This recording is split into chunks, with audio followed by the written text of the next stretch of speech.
local Z51 owners. If you want to take this car to the track, you have the same dilemma I have, which is alignment. Now GM recommends -3 degrees camber up front and -2.5 in the back, which is significant. And after the track event is over, put it back to the street. Now 2 things with this. First of all, is a track alignment really necessary? Well, for that, Motortrend brought Randy Pobst out to Virginia International Raceway. He got to drive back-to-back a Z51 with the street alignment and one with the track alignment. If you haven't seen the video yet, I'm going to post that here. Kim Reynolds, testing director here at Motortrend. Recently, Randy Pobst and I were able to go to Virginia International Raceway with 2 C8 Corvettes to explore how they handle and the questions around that. So let's talk about it.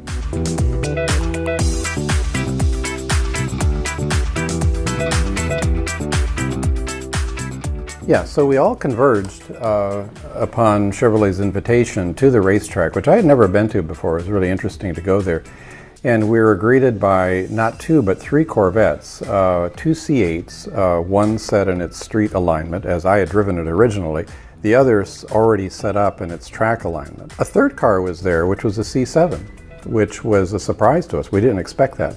But that was a great opportunity for Randy to kind of do a comparison between the evolution or how the car had changed so dramatically from going from front engine to mid-engine. Yeah, so we were there fundamentally to see could the understeer that we all experienced be changed. First off was driving the C7, and this is a car that I know well, that we at Motortrend know well, and a car that frankly I have never been a big fan of because of the rear suspension. Something in the rear of the C7 Corvettes has always had an unnerving monkey motion. What I'm calling monkey motion is actually yaw. It is a kind of a feeling of the rear steering itself.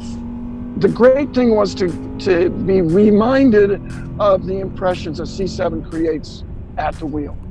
And from that, finally, I had the opportunity to go in the C8. Yeah, so then we moved on to the C8s, 2 of them, and you could tell them apart by the camber. I mean, otherwise they were identical. You look at them and you could just see it. One was knock-kneed. And again, those camber differences were quite pronounced. Also, the tire pressures were lowered for the track configuration, which is something you always recommend, Randy. And then you climbed in the stock setting and went out to see what it was like. A couple of things struck me immediately. Didn't take long. One, very quick steering response, just like a razor, really quick and accurate steering response, followed by trailing throttle oversteer. I found that entering really any corner where I was not braking and I was off throttle, the car oversteered. And let's see, the next thing I noticed was that the car from low speed put power down very, very well. Actually, as I'm saying this, I'm going around VIR because I could see these characteristics from the very first lap. Next thing I noticed was coming out of the last corner onto the front straightaway, there's a long increasing radius acceleration. And about halfway to the exit, I started getting power oversteer, which surprised me because the car has 495 horsepower, which is good, but in today's world, that's not crazy. And it was interesting to me that I would find power oversteer at 80 to 100 miles an hour when I did not find power oversteer at 40 to 60 miles an hour. Interesting about that is from what I just said, you never heard understeer, right? And so while I found the car did have strong mid-corner understeer, because most of these corners don't last very long, it was not nearly as strong an impression of understeer as I read from Kim on his test on the figure 8. It would immediately change from tail happy off power to understeer.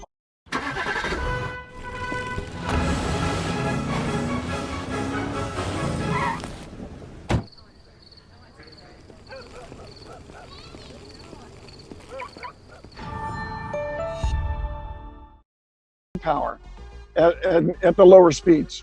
I understand what you're talking about. because when we were figure eighting it, indeed, as you would brake and turn into the corner, the car would rotate for sure. You know, you'd really feel that, the trailing throttle thing you're talking about, and then it would go into understeer. But we're also, I think, shining some light on the difference between a low-speed test like our figure eight test and a very high-speed lapping like what you were doing. The handling of a car can completely change from low speeds to high speeds. So then it was time for the track alignment version of the C8, and that's where we're really anticipating the differences. You know, we'll see if it is really true what these engineers have been talking about. I go out in the C8 with this new alignment, which is quite aggressive. I agree with Kim on that. And you walk up and you know it immediately. And it absolutely reduced the understeer. And guess what? It actually reduced oversteer as well. Grip was up on both ends of the car and the balance was better. The gorilla in the room is, why do you need 3 degrees of camber to reduce this understeer?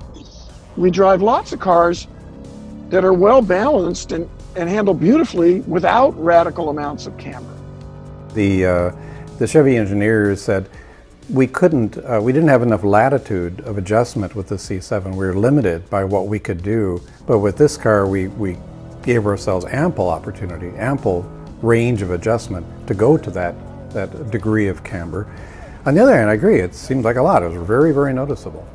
So I'd be interested in going back to our figure eight test where this all began, this question first arose from, and rerunning the car in its track alignment just for fun, to see what it's like and how it's different in that environment. That alignment is really for high-speed racetracks, but it would be interesting to contrast this new experience. When someone asks, "How was your weekend?"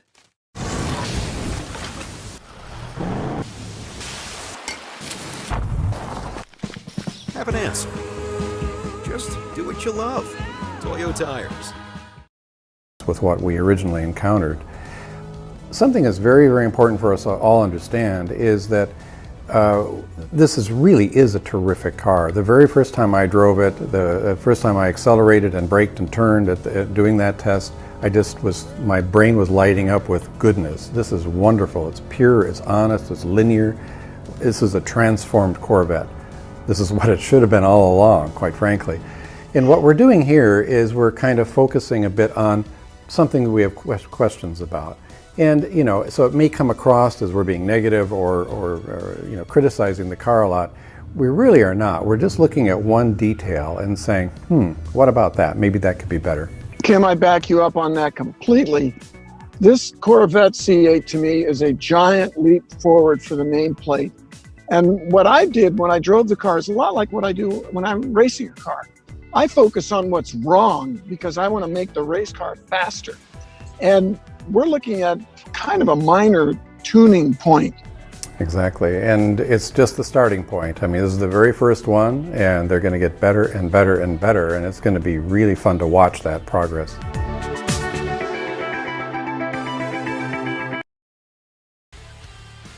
So the first question answered. Obviously, the track alignment matters.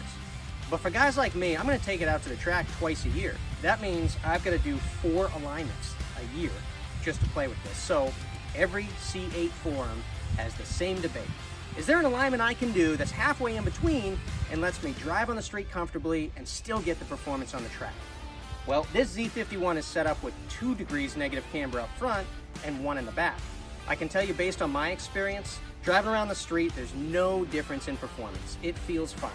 Now before you guys jump in, yeah, you're gonna have a little bit of accelerated wear on the tire, but let me tell you, it's gonna be a heck of a lot cheaper to change out a tire at 15,000 miles than it will be to get 4 alignments a year. So fine, it drives well in the street. How does it perform on the track? That's a $1 million question. Are we gonna get the same performance as a weekend warrior out at the track that we will with the full alignment? Now, in order to answer that, we'd have to get someone like Randy Pobst back in a Z51 with a compromised alignment at Virginia International Raceway. So let's just do that.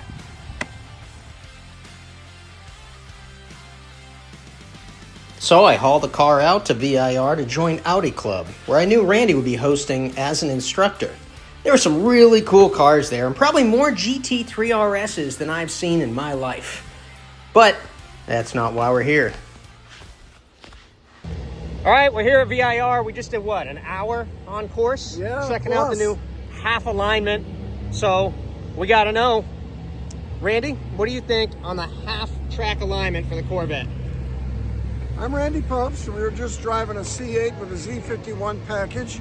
I've been in these cars a fair amount, and stock, they tend to have a lot of understeer in a long corner, I remember that, and a little bit of trailing throttle oversteer if you turn everything off.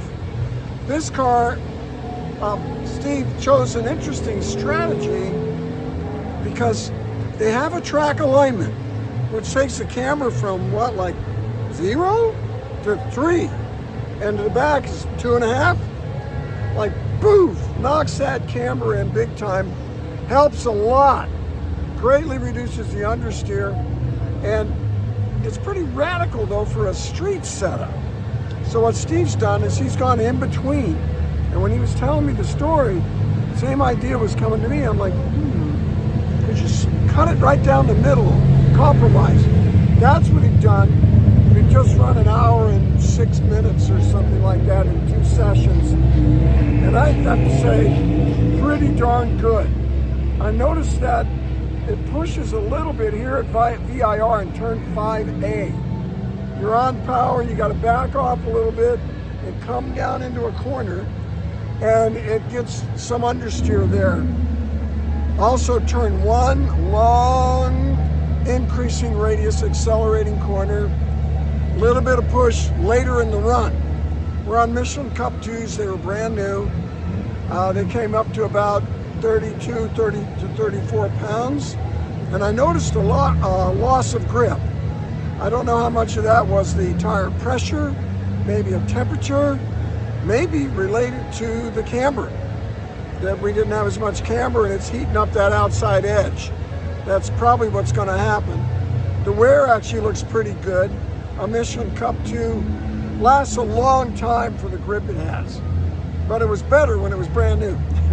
The first 20 minutes, 25 minutes, wow! Mostly what I lost was front grip. And then a little later in the run, we noticed a little bit on the back too. So I'm going to say overall, going to a half camber setup to compromise between street and track so you don't have to change it back and forth is a success. It works. I haven't tried it on the street, but there's no question that 1.5 degrees is going to be much more street friendly than a kooky 3 degrees. Plus, those kids in the shopping center will leave you alone because they won't think you're trying to do a stance on them. So I think it's a great solution for somebody who goes to the track or autocrosses once in a while, but still wants to have a nice driving street car. I will say that the MagneRide shocks are amazingly effective at both a good street ride and a good, solid performance on track. The C8 is a joy to drive.